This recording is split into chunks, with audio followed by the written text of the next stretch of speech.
दिल्ली विश्वविद्यालय छात्र संघ यानी डीयूएसयू के चुनावों की वोटिंग शुरू हो चुकी है। देश के सबसे बड़े छात्र चुनावों में से एक माने जाने वाले इस चुनाव में इस बार 2,70,000 से ज़्यादा छात्र इसमें मतदान करेंगे। इसमें कितने उम्मीदवार अपनी किस्मत आजमा रहे हैं, अध्यक्ष पद के उम्मीदवार कौन कौन हैं, उस पर आगे बात करेंगे। लेकिन उससे पहले बात करेंगे उस एक नाम की जो इन चुनाव के दौरान काफ़ी चर्चा में है, आर्यन मान। अखिल भारतीय विद्यार्थी परिषद यानी एबीवीपी ने छात्र संघ अध्यक्ष पद के लिए आर्यन मान को प्रत्याशी बनाया है। इनके प्रचार के लिए बताया जा रहा है संजय दत्त जैसी बॉलीवुड हस्तियां इनके पक्ष में प्रचार कर रही हैं। ज़्यादा जानकारी के लिए साथी सुप्रिया के पास चलते हैं, उनसे जानते हैं कि ये कौन है। चुनाव के बारे में और भी जारी डिटेल हम इनसे लेंगे। तो सुप्रिया, जो सबसे पहले आप हमें उस एक नाम जिसकी अभी हमने चर्चा की, आर्यन मान, उनके बारे में बताइए। तो सबसे पहले उस वीडियो की बात कर लेते हैं जिसको लेकर सबसे ज़्यादा चर्चा हो रही है। वीडियो में संजय दत्त आर्यन मान को अपना भतीजा बताते हुए डीयू के स्टूडेंट से अपील करते हैं कि वो आर्यन मान के पक्ष में वोट करें। फिर वो पूरा सीक्वेंस बताते हैं कि किस नंबर पे उनका नाम आएगा, किस नंबर पे आप वोटिंग कर रहे होंगे। तो इसको लेकर उन्होंने ये वीडियो शेयर किया। ये वीडियो आर्यन मान की प्रोफाइल से शेयर किया गया है और जब ये वीडियो शेयर किया गया तो इसको लेकर इसके कमेंट बॉक्स में लोगों ने कुछ सवाल भी उठाए हैं। सवाल ये कि कहीं संजय दत्त का वीडियो एआई जनरेटेड वीडियो तो नहीं है, क्या वाकई में संजय दत्त आर्यन मान के लिए वोटिंग की अपील कर रहे हैं।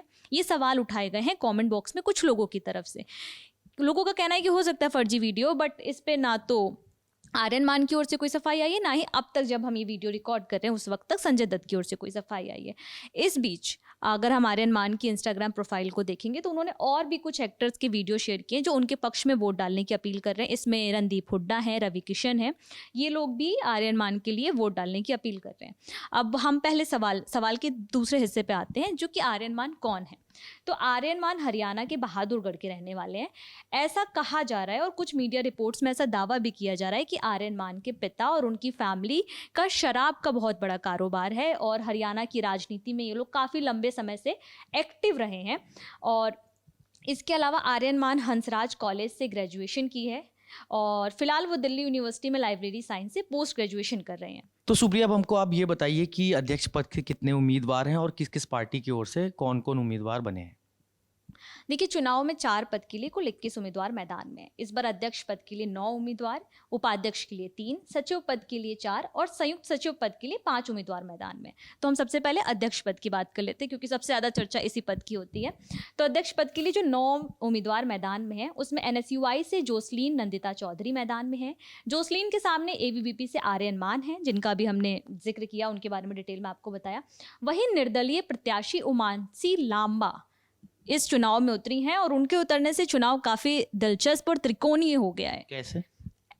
कहा जा रहा है कि जो उमांशी हैं वो एक समय तक एनएसयूआई में रही हैं और उनको टिकट नहीं मिला, इस वजह से वो निर्दलीय मैदान में उतरी और काफ़ी गुटबाजी के आरोप लग रहे हैं, इंटरनल पॉलिटिक्स की भी काफ़ी बातें हो रही हैं। खैर, इसके अलावा जो बाकी कैंडिडेट्स हैं उनके बारे में बता देते हैं। इसके अलावा सीपीआई एमएल आईसा एसएफआई के जॉइंट पैनल से अंजलि मैदान में है। वहीं दिव्यांशु सिंह यादव, अभिषेक राहुल कुमार, अनुज कुमार और योगेश मीना भी अध्यक्ष पद की रेस में है। अब अध्यक्ष पद के बाद हम दूसरे पद उपाध्यक्ष की बात कर लेते हैं। तो एबीवीपी से वाइस प्रेसिडेंट के लिए गोविंद तंवर, एनएसयूआई से राहुल झांसला मैदान में है। सोहन कुमार लेफ्ट पैनल से प्रत्याशी हैं। अब बात कर लेते हैं सेक्रेटरी पद की भी। तो इस पद के लिए एबीवीपी से कुणाल चौधरी, एनएसयूआई से कबीर, लेफ्ट से अभिनंदना प्रत्याशी हैं। अब जॉइंट सेक्रेटरी पोस्ट की बात करें तो एबीवीपी ने दीपिका झा को कमान दी है। वहीं एनएसयूआई ने लवकुश भड़ाना को मैदान में उतारा है। वहीं लेफ्ट से अभिषेक कुमार इस रेस में शामिल हैं। देखिए, दिल्ली यूनिवर्सिटी का चुनाव इस पर काफ़ी हाई प्रोफाइल रहा है। जब से ये इलेक्शन शुरू हुआ, अनाउंस हुआ, तब से, और फिर पहले भी काफ़ी टाइम से रहा है। लेकिन इस बार आरोपों की लिस्ट में बॉलीवुड और एक्टर एक्ट्रेस की भी काफ़ी चर्चा हुई थी। जैसे अभी हाल में ही जो इस समय दिल्ली यूनिवर्सिटी के अध्यक्ष पद पे हैं एनएसयूआई के रौनक खत्री, उन्होंने आरोप लगाया था एबीवीपी पे कि उन्होंने मासूम शर्मा को बुलाया, उनके जरिए प्रचार कराया, जबकि इतना पैसा कहाँ से आया। एक बजट, एक अमाउंट अलॉट होता है हर पार्टी को इलेक्शंस के लिए, तो आप कहाँ से इतना पैसा लेकर आ रहे हैं। तो उन्होंने इस तरीके के आरोप लगाए। तो इस पर जब ये आरोप लगे तो इस पे मासूम शर्मा की सफाई भी आई। उन्होंने बोला कि उन्होंने इस प्रचार के लिए कोई पैसा नहीं लिया था, उन्होंने सारा प्रचार मुफ्त में किया था, इसके लिए उन्होंने कोई पैसा और किसी तरीके की कुछ चीज़ नहीं ली थी। फिर इस पे वापस से रौनक खत्री ने बोला कि अगर आप इतना ही मुफ्त में लोगों के घर जा रहे हैं प्रचार करें तो आप मेरे घर आइए, मेरे घर भी आपका स्वागत है। खैर, दिल्ली इलेक्शन में हम हर बार, दिल्ली यूनिवर्सिटी के इलेक्शन में हर बार ये रहता है कि जितना पैसा अलॉट किया गया है उससे ज़्यादा में खर्च किए जा रहे हैं, और उस जितना ज़्यादा पॉलिटिक्स होती है, और जिस तरीके से अब जैसे मासूम शर्मा का जिक्र हुआ और बाकी चीज़ों का जिक्र हो रहा है, एक्टर एक्ट्रेस का, तो ये इसलिए भी बहुत खास हो जाता है ना कि जो दिल्ली यूनिवर्सिटी के स्टूडेंट्स हैं उसमें बहुत सारे स्टूडेंट्स ऐसे हैं जो हरियाणा के गुड़गांव, फरीदाबाद, पलवल, सोनीपत, बहादुरगढ़, झज्जर समेत कई ज़िलों से आते हैं। इसलिए ये मुद्दा NSU मासूम शर्मा वाला जो है वो और ज़्यादा चर्चा में आ गया है। तो ये बात हो गई। सुप्रिया, अब हमें ये बताइए कि वोटिंग शुरू हो चुकी है, क्या अपडेट्स आ रहे हैं अभी? देखिए, 18 सितंबर आज की तारीख है। अभी जिस वक्त हम ये वीडियो रिकॉर्ड करें उस वक्त तक वोटिंग चल रही है वहाँ पे, और कल यानी 19 सितंबर को इसके नतीजे आ जाएंगे। लेकिन इस बार कुछ गाइडलाइंस भी हैं, और चूँकि स्टूडेंट यूनियन का इलेक्शन है तो इसको लेकर सुरक्षा के भी काफ़ी इंतज़ाम किए गए हैं। जैसे काफ़ी संख्या में पुलिस बल तैनात किया गया है। इसके बाद इसी इलेक्शंस को लेकर दिल्ली हाई कोर्ट ने भी हाल में एक फैसला दिया था। उसमें उन्होंने कहा था कि आप चुनाव जीतिए, जो करना है वो करिए, लेकिन दिल्ली में अलग अलग सड़कों पे विक्ट्री परेड के नाम पे जाम नहीं लगना चाहिए, विक्ट्री परेड नहीं लगनी चाहिए।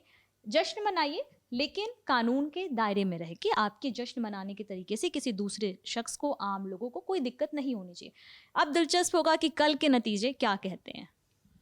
तो अभी जैसा कि सुप्रिया ने बताया, वोटिंग चल रही है। दिल्ली छात्र संघ चुनाव पर हमारी भी नज़र है। जो अपडेट आएंगे हम आप तक यूं ही लाते रहेंगे। इस वीडियो के लिए तमाम जानकारियां जुटाई हैं साथी सुप्रिया ने। मैं हूं नीरज और आप देखते रहिए दी लल्लन टॉप।